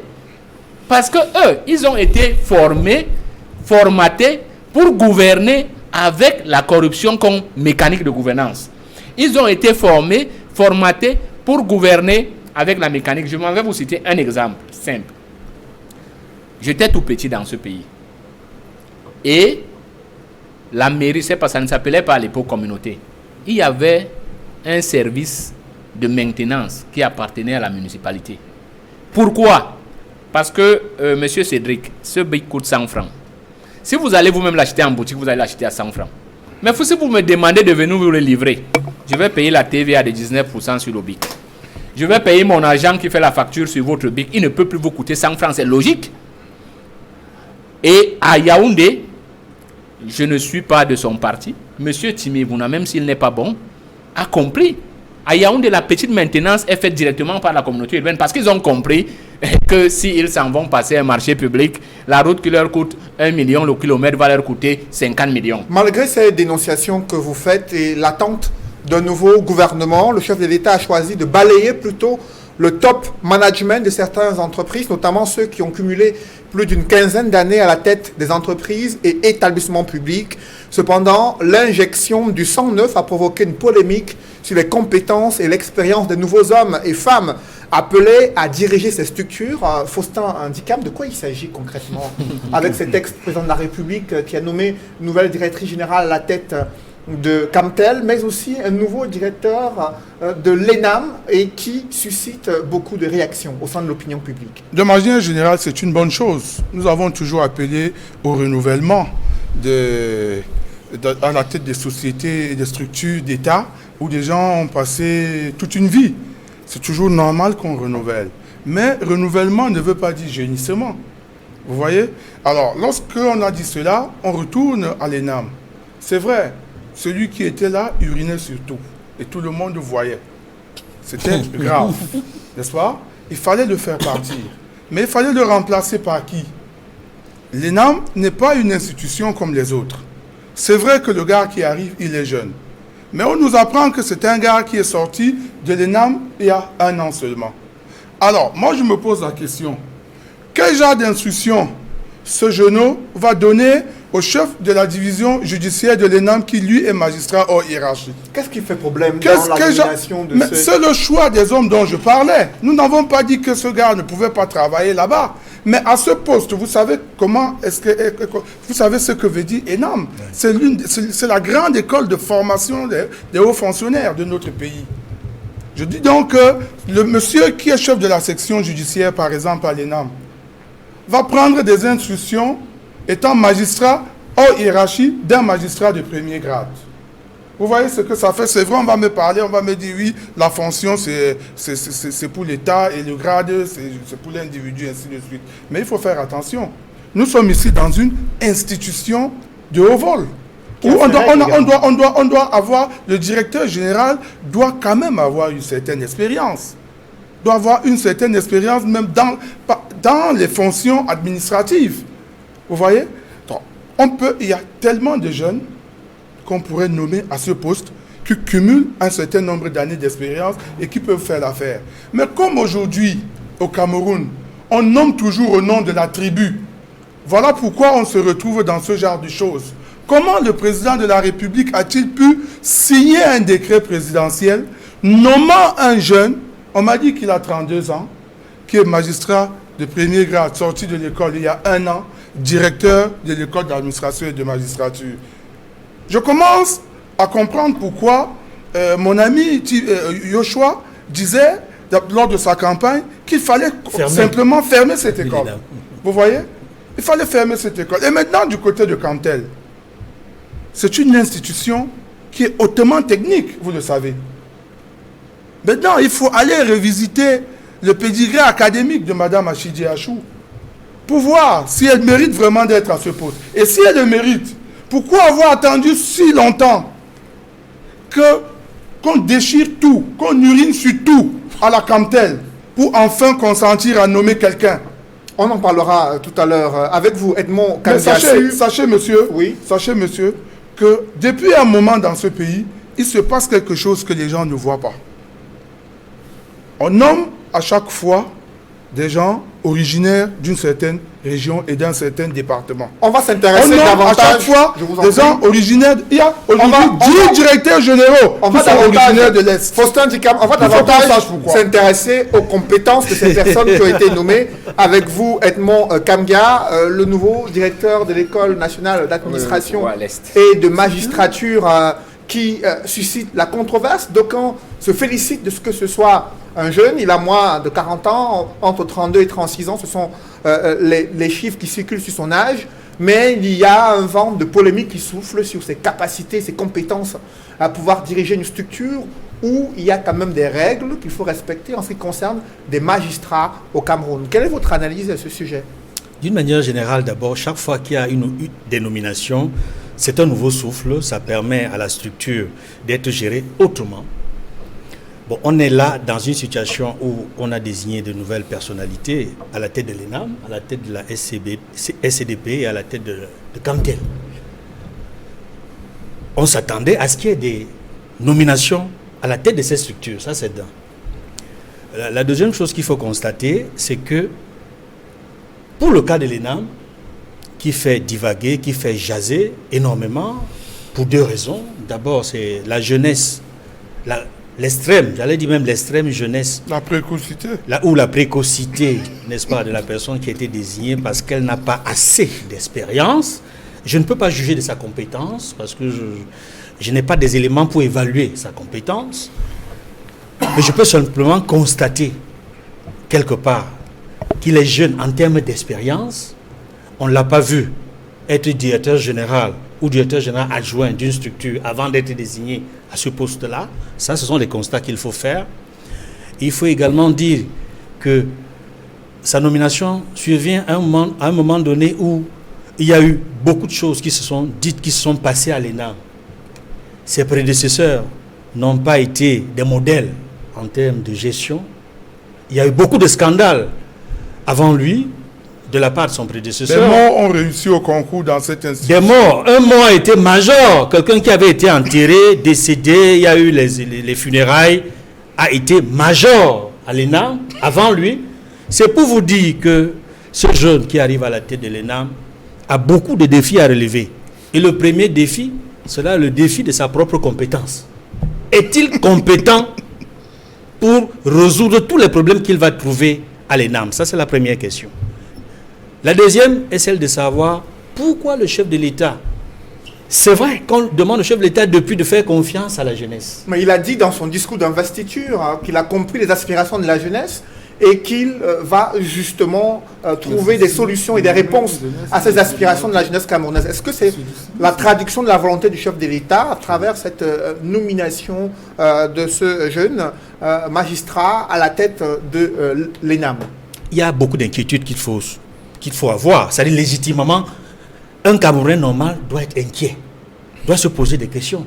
Parce que ce n'est pas n'importe quelle école, comme le disait tout à l'heure M. Faustin Dikam. On sait que l'ENAM, avec tous les problèmes que l'ENAM a connus, au moment où on attend de grandes réformes, à moins que ce soit ce génie qui va faire toutes les réformes qu'on attend à l'ENAM, avec tous les problèmes qu'on a connus à l'ENAM, avec tous les collaborateurs qui sont expérimentés, qui sont hyper gradés, qu'il va trouver dans son entourage, qu'il connaît bien pour avoir fait l'ENAM, est-ce qu'il sera capable d'imprimer sa marque? Il y a tellement de questions qui peuvent être posées sur son cas que je préfère dire attendons de juger le maçon au pied du mur. Mais je voudrais également aborder la nomination des deux autres personnes. On en parlera d'abord sur le cas de l'ENAM avec vous, Serge Soros. C'est le cas qui suscite le plus de controverses ces dernières heures au Cameroun à travers la jeunesse du nouveau directeur de l'ENAM, mais aussi l'expérience qui est questionnée et la compétence. Que pensez-vous? Je pense que c'est encore là l'inefficience dans le choix des personnalités, parce qu'il y a des critères au niveau de l'ordre académique. C'est quels critères le plus ancien, selon vous? Le plus ancien au grade le plus élevé, quand on veut rendre une institution digne. Alors, il y a aussi une option anglo-saxonne qui veut que ce soit comme c'est un management, on veut un manager. Et puis on recrute un manager. C'est-à-dire que dans le système allemand, par exemple, même dans les hôpitaux, ce n'est pas un médecin qui est directeur de l'hôpital. On prend quelqu'un qui agit comme un administrateur, il dirige, et puis les médecins font leur travail. Mais l'ENAM, bon, mon opinion par rapport à l'ENAM est d'abord celle qui est, par exemple, partagée par les candidats comme Oshi. Et cette école ne sert à rien. Parce que l'histoire de cette école, il faut que les gens le sachent. Quand De Gaulle crée l'ENA à Paris, c'est pour se créer une administration à sa botte. Et il fait des copies dans tous les comptoirs coloniaux français, comme le Cameroun. Si on veut former des magistrats, eh bien on les forme à l'université. On crée des facultés où on forme à l'administration et à la magistrature. Et à la fin, l'État recrute parmi les anciens avocats. On fait un concours. Pourquoi on fait une école où les gens sont garantis d'un salaire à l'avant? Et maintenant, si on veut régionaliser, à quoi va nous servir les préfets et les sous-préfets? Ils servent à quoi? À maintenir l'ordre public. C'est la seule chose qu'on enseigne là-bas. On n'enseigne pas la science à l'ENAM. Quelle est cette école où on apprend à rédiger? On apprend à rédiger les lettres. Vous imaginez une école où on apprend à rédiger les lettres, les décisions? Moi, je ne pense pas. Il faut que les Camerounais s'asseyent et pensent à leur administration, à une administration camerounaise. J'avais commis un petit article lors d'une conférence où je demandais quel est le profil du Cameroun. L'homo camerounien, c'est ce qu'on veut. Quel est l'homme qu'on forme pour le Cameroun? On a survolé tout à l'heure le scandale des détournements. Quel est ce pays où les gens s'en vont, ils pillent leur pays, s'en vont acheter des résidences à l'étranger? Ils sont tous sortis de l'ENAM quand on regarde. Oui. C'est la pire des écoles qui existent au Cameroun. Parce que 80% elle ne forme pas à la science. Elle ne forme pas à la science. L'ENAM ne sait pas la science là-bas. Deux, elle est la seule école où les gens sont garantis, ils sont payés dès qu'ils ont reçu le concours. Et vous imaginez toute la bagarre qu'il y a autour. Dans l'esprit colonial, là où les gens ne savent pas, l'école des fils de chef, qui était créée dans les régions, c'était pour former les auxiliaires indigènes. Et c'est cet esprit-là que l'ENAM a gardé, c'est-à-dire que l'administration coloniale française en place, dirigée par M. Biya, forme des suppôts. Tout ce qu'on a comme scandale souvent, homosexualité, diversion par les sectes, c'est là-bas que ça commence. C'est là-bas qu'on fait des bisoutages pour coopter les gens, qu'on va nommer ad vitam. Maintenant, pour le cas des autres directeurs, il y a une loi au Cameroun qui dit que vous avez 3 ans, 3 mandats. On ne l'applique pas. Et chaque prestation de serment, le président vous dit qu'il va respecter la Constitution. Je dis, le premier problème du Cameroun, je dis, comme homme, citoyen, peut-être qu'il est bon. Mais on ne peut pas faire gouverner le Cameroun par un agent au service d'un autre pays. Justement, le top management de certaines entreprises publiques qui a été revu par le chef de l'État en lieu et place d'un nouveau gouvernement attendu par les Camerounais. Elie Smith, sur cette question de nouveau directeur à la tête de l'ENAM, jeune qui a déclaré qu'il souhaite être jugé au pied du mur, il souhaite être un maçon qui sera jugé au pied du mur, mais déjà il y a un procès sur son expérience, sa compétence et sa jeunesse. Quel est votre avis à ce sujet? Mon avis est un peu contre tout ce que vous avez dit. On a toujours dit qu'on veut les jeunes. Bien à chercher un jeune, il a nommé qu'on le laisse. Non, laissez-moi. C'est pas la dictature. On doit nommer des jeunes, mais vous avez votre point de vue. Attendez, le problème, laissez-moi dire ce que je pense. Non, développer son idée. Quand ça, c'est un peu comme le marxisme-léninisme. Vous dites non. Le problème est qu'on a toujours voulu avoir un jeune. On a nommé un jeune. Et le problème de l'expérience, à quand on va vouloir que quelqu'un ait une expérience si on ne lui donne pas une opportunité? Moi, je pense que laissons ce monsieur... Mais c'est l'opportunité, c'est la direction générale de l'ENAM. Vous savez... vous voulez qu'on lui donne quelle société? La sous-direction de l'ENAM. J'ai vu ce genre d'argumentaire spécieux sur la toile depuis hier. Non, les gens disent la même chose que vous. Mais je leur réplique ceci. Tous ces jeunes que vous citez, ils sont passés d'abord quelque part avant d'atteindre ce sommet. Être directeur général d'une institution comme l'ENAM, vous savez aussi que il y a des jeunes, qui pourraient faire l'affaire. Je ne voudrais pas avoir un genre de préjugé vis-à-vis de ce monsieur. Il est jeune, oui, mais on peut nommer un jeune qui peut venir surprendre tout le monde. On souhaite. Moi, c'est ce que je pense. Je pense que laissons l'opportunité. C'est un challenge. Oui, on peut peut-être critiquer, oui, mais moi je trouve que pour moi ce n'est pas un épiphénomène. Il n'y aura que ses enseignants en face de lui dire. Mais il faut savoir que c'est un dirigeant. Les autres, d'abord un dirigeant, il a des conseils. C'est comme un chef d'État. Son adjoint s'appelle Aruna, il a 36 ans. Et c'est presque le même profil. Mais c'est pas grave. Alors, est-ce que c'est un problème qu'Aruna soit son agent? Son adjoint. Je crois qu'il faut renouveler. Laisser aussi les jeunes gens avoir une responsabilité. Maintenant, j'espère qu'ils ont été au moins majors. Non, c'est pas normal de nommer un jeune. Ah, d'accord. Mais on doit nommer un jeune qui a une certaine expérience et une certaine légitimité. Lorsqu'on a nommé M. Fatouine, directeur général des impôts, personne n'a... Le problème est qu'il y a un problème dans l'expérience aussi. Et il a prouvé. Moi, j'ai vu. Ne serait-ce que permettez à Elie Smith. Je vois que. Permettez à Elie Smith d'aller. Permettez-lui d'aller d'abord jusqu'au bout. Après, vous. Il y a des jeunes qui ont été nommés à des postes. Elie Smith, vous avez la parole. Allez-y. D'accord. Moi, j'ai vu souvent des jeunes, quand tu vas chercher un travail, on te dit qu'il faut avoir une expérience de 5 ans. Et toi, tu vas avoir l'expérience de 5 ans quand, si on ne t'a pas donné une opportunité.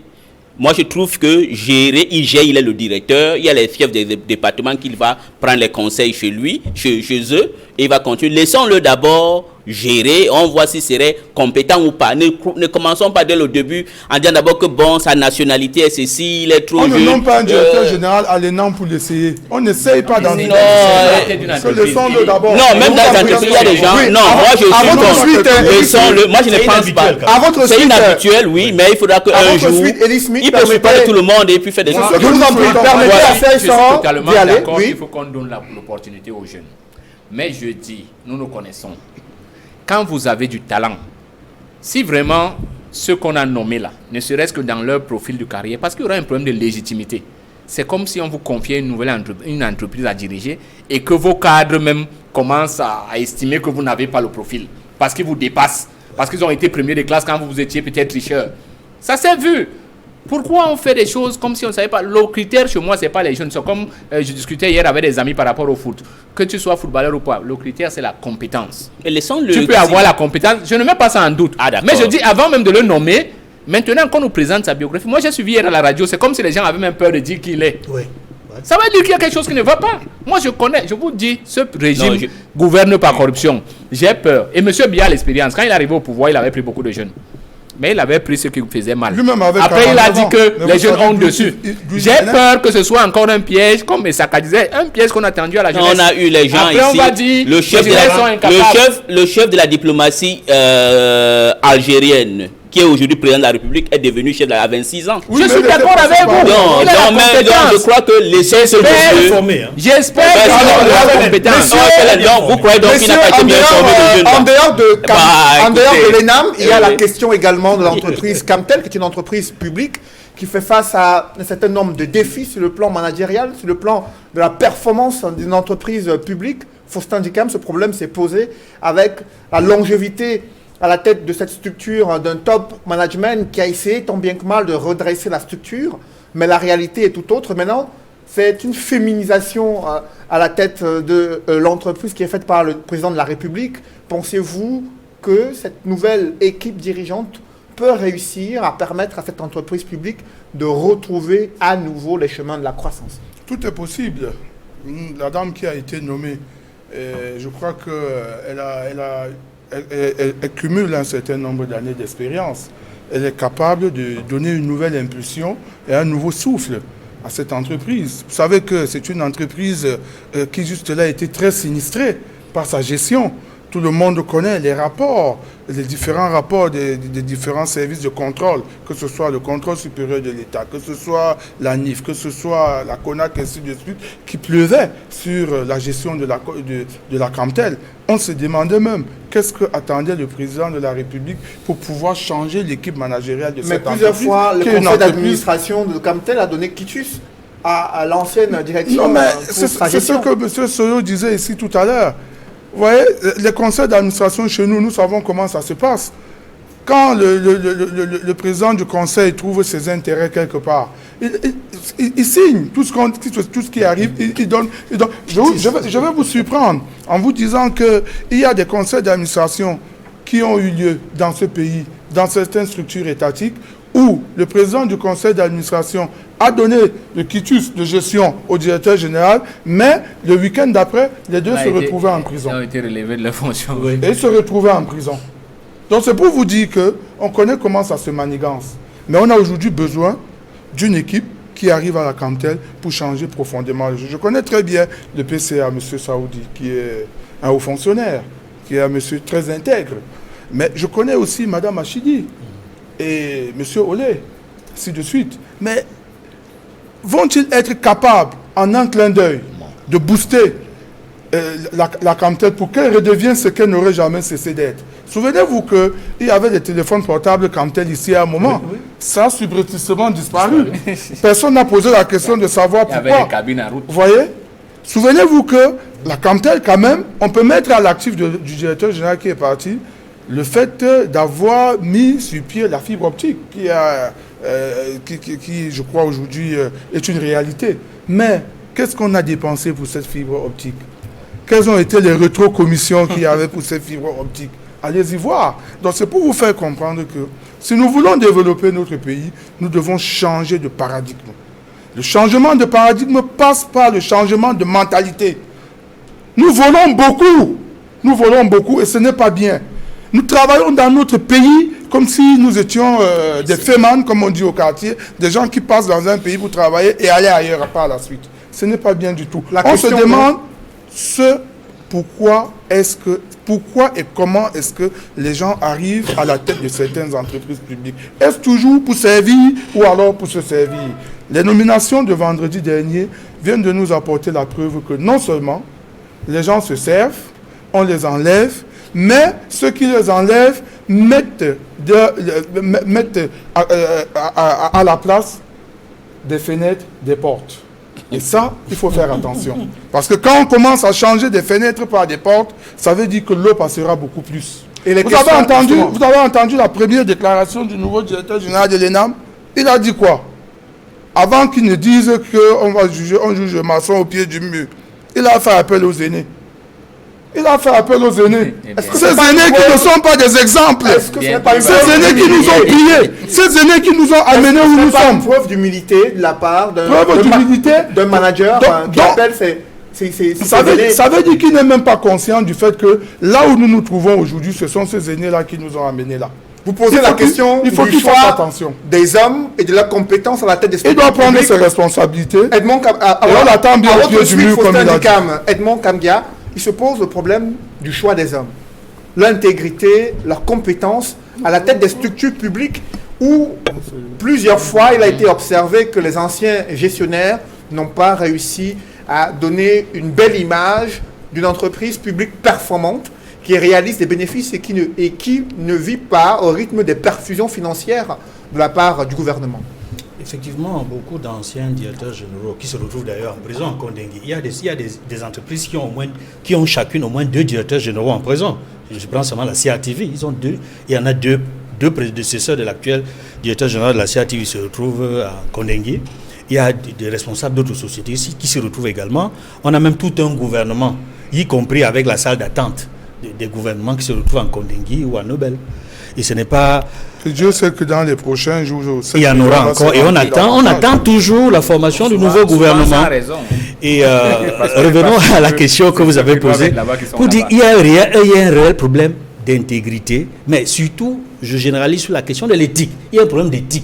L'éthique administrative, l'éthique managériale, on a l'impression que ça n'existe pas dans la fonction publique. Il faudrait renforcer davantage les capacités des personnes qui sont appelées à diriger dans les entreprises publiques au Cameroun. Pour les 2 autres entreprises, contrairement au cas de l'ENAM, où il y a certainement beaucoup de choses à dire, pour Camtel et pour la SCDP, je pense qu'on serait beaucoup plus nuancé et plus rassuré ou rasséréné. Parce qu'en réalité, là-bas, on a mis à la tête de Camtel, comme à la SCDP, des personnes qui ont de l'expérience. Pour le cas de la Camtel, Madame Judith Achidi Achou, elle a fait ses preuves, non seulement comme employée, mais elle a été responsable régionale, au moins 3 fois. Ici même, dans le littoral, dans le sud-ouest, dans le centre, elle a fait ses preuves. En termes d'expérience et de compétences, je pense qu'il n'y a pas beaucoup à dire par rapport à la responsable de Camtel. Sauf que, on va constater, pour son cas, comme pour celui de la SCDP, que c'est pratiquement dans les mêmes familles, qu'on nomme des gens. C'est l'épouse quand même de l'ancien Premier ministre Achidi Achou. Est-ce que c'est seulement dans les familles? Et l'autre est l'épouse de l'ancien ministre, mon père. Mwampenbio, c'est Madame Mwampenbio. Le feu. Mémoire. Est-ce qu'il n'y a pas d'autres Camerounais compétents qui sont capables de diriger ces structures, si ce ne sont des membres de la famille des anciens ministres? Est-ce que vous pensez que ces nominations sont liées à la filiation de ces personnes ou à leurs compétences établies au sein de ces entreprises? Au clan du pouvoir, c'est tout. Il faut le dire, pour répondre directement, leur nomination est liée au clan du pouvoir, au réseau du pouvoir. Parce que lorsqu'on a beau tirer au niveau de la compétence comme de l'expérience, ils ne sont pas les seuls dans ces mêmes entreprises à être compétents et qualifiés pour occuper ces emplois. Donne-moi une seconde. Je dis, Madame Achidi a été au littoral. On a vu ce que Camtel littoral, ça ressemble à une poubelle. Allez dans les bureaux de Camtel à Bonaakwa. Ces messieurs ne peuvent rien apporter à Camtel. Voici une entreprise qui a les moyens d'être leader. Rien qu'en installant automatiquement les téléphones fixes dans toutes les cités. Ça leur coûte quoi? Est-ce que ces difficultés sont liées au manager ou alors c'est lié au fait que les entreprises publiques dépendent essentiellement des décisions prises au niveau de l'instance hiérarchique supérieure? Et c'est ça que je vous ai dit, c'est la corruption qui est structurelle qui fait qu'on ne choisit que les gens qui vont pérenniser la corruption. Ceux qu'on a nommés là vont le faire, ils ne vont rien révolutionner. Ils en sont incapables. Merci Serge Sera. Mesdames, messieurs, c'est la fin de cette émission. Merci à vous Faustin Dikam, directeur de publication du journal Tribune d'Afrique. Merci à vous Serge Sera, analyste politique. Merci également Elie Smith qui était avec nous, Edmond Kamgia, éditorialiste et consultant sur droit de réponse. Mesdames, messieurs, merci d'avoir suivi cette émission. Merci également à vous de rester sur Equinox Télévision.